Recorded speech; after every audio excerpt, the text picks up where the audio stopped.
I never believed in ghosts. Not once. Not as a kid, not as an adult. Not when friends told stories about shadow figures in hallways or voices calling their names in empty rooms. I always had an explanation ready. Bad wiring, lack of sleep, stress, old houses settling, the human brain seeing patterns where there were none. That is, until I was alone in that cabin. Before we begin, welcome to Neurofear HQ. If you enjoy chilling stories like this, make sure to like, comment, and hit the subscribe button so you never miss another nightmare. And while you listen, comment below where you're watching from. I always love seeing how far these stories reach. Now let me tell you what happened. It started with a phone call from my uncle. He owned a small piece of property a few hours north of the city, deep in the woods, far enough from any main road that GPS lost signal halfway there. On that land sat an old cabin he'd inherited from someone in the family. He barely used it anymore and wanted me to spend a weekend there to check for roof leaks, make sure the pipes were still working, and take some photos before deciding whether to sell it. He offered me money. I was between jobs, behind it on rent, and desperate enough to spend 2 nights in the middle of nowhere for a quick payout. So I said yes. He gave me a key and one strange warning. "Don't worry if you hear movement at night," he said casually, like it meant nothing. "Cabins make noise, wind, boards, animals. It sounds worse out there than it is." That should have been forgettable. But it wasn't. I arrived just before sunset on a gray Friday evening. The drive had been long and empty, and the deeper I got into the woods, the more I felt like I was leaving the modern world behind. No stores, no houses, no headlights passing in the opposite lane. Just trees, endless trees, the kind that lean over the road but then like they're trying to listen. The cabin itself stood in a clearing surrounded by pine and dense underbrush. It looked older than I expected. Dark wood siding, narrow porch, stone chimney, and a rusted metal roof. It wasn't abandoned exactly, it was just still, like it had been waiting. I unlocked the door and stepped inside. The air smelled like old cedar dust and something faintly damp. There was a small living room, a kitchen tucked into one corner, a bathroom, and one bedroom at the back. Simple, quiet, manageable. I spent the first hour doing exactly what I came to do. I checked the sink, flipped breakers, tested light switches, opened cabinets, took pictures. Everything was functional, just old. The kind of place where the floor creaked under every footstep and every window frame looked slightly warped from too many winters. By the time darkness fell, the cabin felt smaller. Outside there was no city glow, no distant traffic, just blackness pressing against the window so completely it looked solid. I made coffee I didn't need, turned on every lamp in the cabin, and told myself I was being ridiculous. Around 9:30, I noticed the first odd thing. There was a chair on the porch. I'm certain it hadn't been there before. It was an old, wooden rocking chair, weathered and cracked, sitting just to the right of the front door. I had walked up those porch steps, carrying a duffel bag and toolbox. I would have seen it. I should have seen it. I stood behind the window and stared at it for a full minute.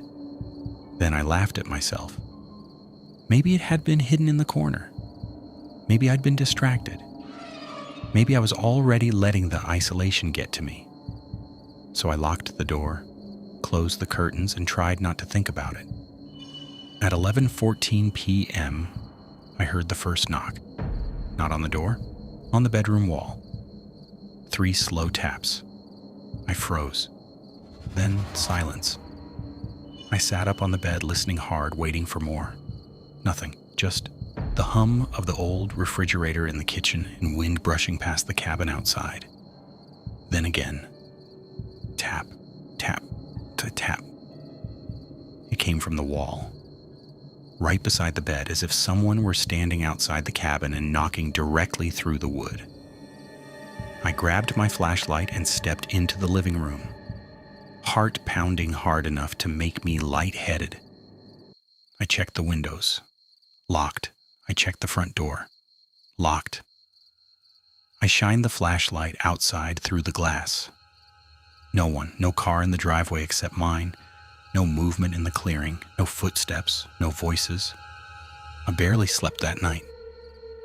The next morning, sunlight made everything feel stupid again. The kind of stupid fear you only have in the dark. I made breakfast, walked the property line, checked the roof from outside, and even laughed remembering how badly a few knocks had gotten under my skin. Then I found the footprints. They circled the cabin. One full loop in the dirt and pine needles around the structure. I crouched down to look closer. They were human-looking, but something about them was off. The stride was too short in places, too long in others, like whoever made them kept changing the way they walked. And they didn't lead anywhere. They circled the cabin once and disappeared near the back wall. That was the first moment I considered leaving. I almost packed my bag right then. But I kept arguing with myself. Maybe they were old tracks. Maybe my uncle had come by recently and forgotten to mention it. Maybe I was connecting unrelated things because I'd already creeped myself out. So I stayed. That was my mistake. Saturday evening came quicker than I wanted it to. By then, the woods had changed. I know that sounds impossible, but it's true. In daylight, they looked ordinary. By sunset, they looked watchful. The second night started worse than the first. At 8 p.m., while I was heating soup on the stove, I heard the rocking chair moving on the porch. Back and forth, slow, rhythmic. Wooden runners scraping across old boards. I stopped stirring. The sound continued. Creak. Pause. Creak. I went to the window and peeled back the curtain just enough to see. The chair was rocking. On its own, the porch was completely still. No wind strong enough to move it, no animal, no person sitting there. Just that chair, rocking gently as if someone had just pushed off with their feet. Then it stopped.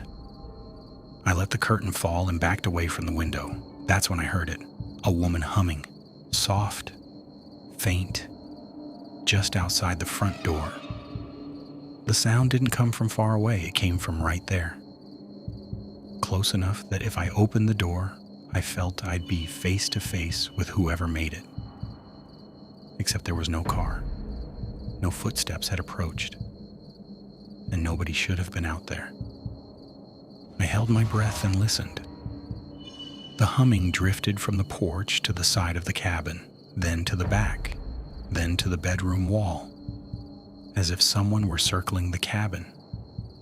The exact same path as the footprints. I don't know how long I stood there gripping the kitchen counter, but eventually the humming faded. The silence afterward felt heavier than the sound itself. I called my uncle. No signal. I tried texting. Nothing.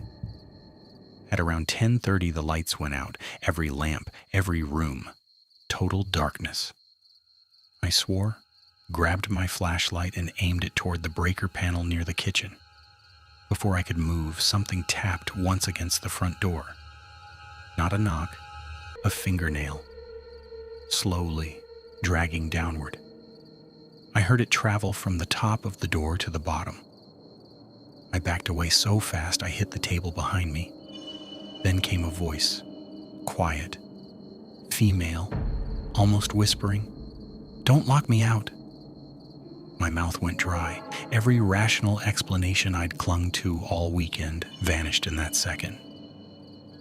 Because I knew that voice Not from real life, from a recording. When I was a kid, my grandmother used to sing old folk songs while she cooked. After she died, my mother digitized a few old cassette tapes of family gatherings, birthdays, Christmas, dinners, random moments. One of them had my grandmother humming in the background while plates clinked and people talked over each other. That voice outside the cabin sounded exactly like her. And here's the part I had forgotten until then. This was her family's cabin, the same one she used to visit when she was younger. I kept staring at the door while the flashlight trembled in my hand. Then the whisper came again. "Let me in." I didn't move. The doorknob turned, slowly, once to the left, then once to the right. Something on the other side was testing the lock. I stumbled backward toward the bedroom, shut the door, and shoved the small dresser in front of it. Ridiculous, I know. A cheap interior door and a half-empty dresser weren't going to save me from anything. But panic doesn't care about logic. I stayed there in the dark for maybe 20 minutes, maybe an hour. Time stopped making sense. Then I heard footsteps in the living room. Not outside, inside. Soft, dragging steps moving across the floorboards. I held the flashlight under the blanket like that thin fabric could hide me. The footsteps stopped outside the bedroom door. 3 knocks, the same as the night before. Tap, tap, tap. And then the voice, right on the other side. "You came into my house." I couldn't breathe. The door didn't shake. It didn't burst open. Whatever was there didn't force its way inside. It just waited. I remember staring at the crack beneath the bedroom door, expecting to see shoes, shadows, anything. Instead, I saw bare feet, pale, still. Toes pointed inward slightly, like someone standing in a relaxed, patient pose. Then something darker spread around them, not liquid, not quite shadow, but a stain of darkness that moved against the floor like smoke crawling low. The bedroom temperature dropped so fast my teeth started chattering. And then, very gently, the voice said, "You're in the wrong room." The Geight's dresser began to move. Not violently. It scraped a few inches across the floor as if someone on the other side was pulling it with casual strength. That was enough. I lunged for the window, forced it open, and threw myself outside. I hit the ground hard, rolled in wet leaves, and ran. I didn't stop to grab my bag, didn't stop to shut the car door once I got inside. I jammed the key into the ignition with shaking hands and reversed so fast I nearly hit a tree. As I swung the headlights across the front of the cabin, I saw someone standing on the porch. An old woman in a pale dress, one hand resting on the rocking chair, face turned toward me. Even from that distance, I could tell something was wrong with the way she stood. Too still, too balanced. Like she wasn't made of muscles and bones, but of memory. I slammed the gas and tore down the dirt road. In the rear view mirror, I saw her step off the porch. Then she was gone. I drove until my phone picked up signal. First thing I did was call my uncle. He answered groggily, like I'd woken him up. I told him everything in one breath. The chair, the humming, the voice, the footsteps, the figure on the porch. When I finished, there was a long silence. Then he asked me something that made my stomach turn. "Did you sleep in the back bedroom?" I said yes. Another silence. "That used to be her room," he said quietly. "Your grandmother hated anyone staying in there, even family. Said it never felt right after her mother passed in that bed." I pulled over on the side of the road and just stared into the dark. He admitted then that he hadn't told me everything. A few relatives had complained about strange noises over the years. One cousin swore she heard humming outside at night. Another refused to go back after seeing someone in the window when the cabin was supposed to be empty. He had written it all off. Just like I would have. The next morning, he went back to the cabin with 2 other men to get my things. The dresser was still pushed against the bedroom door from the inside. The window was open. My flashlight was lying in the middle of the bed. And on the porch, facing the front yard, sat the rocking chair, moving slowly back and forth. No wind. He sold the property 3 months later, or at least he tried to. Every potential buyer backed out. One claimed the place made them feel sick the moment they stepped inside. Another said there was a smell in the bedroom like old perfume and wet earth. One man refused to finish the tour because he heard someone humming upstairs. There was no upstairs. To this day, the cabin is still there. Empty. No one uses it. No one stays there. My uncle won't even drive past the turnoff. And me? I don't laugh at ghost stories anymore. I don't explain away every strange sound in an old house. And I never ever sleep in back bedrooms of places with family history. Because sometimes a place doesn't forget who belonged to it. Sometimes it waits quietly in the dark, patient as winter, listening for the next person to unlock the door. And sometimes it doesn't want you there. If you enjoyed this story, make sure to like, comment, and subscribe to Neurofear HQ for more terrifying stories that stay with you long after the video ends. And don't forget to comment where you're watching from. I read them all. Sleep carefully tonight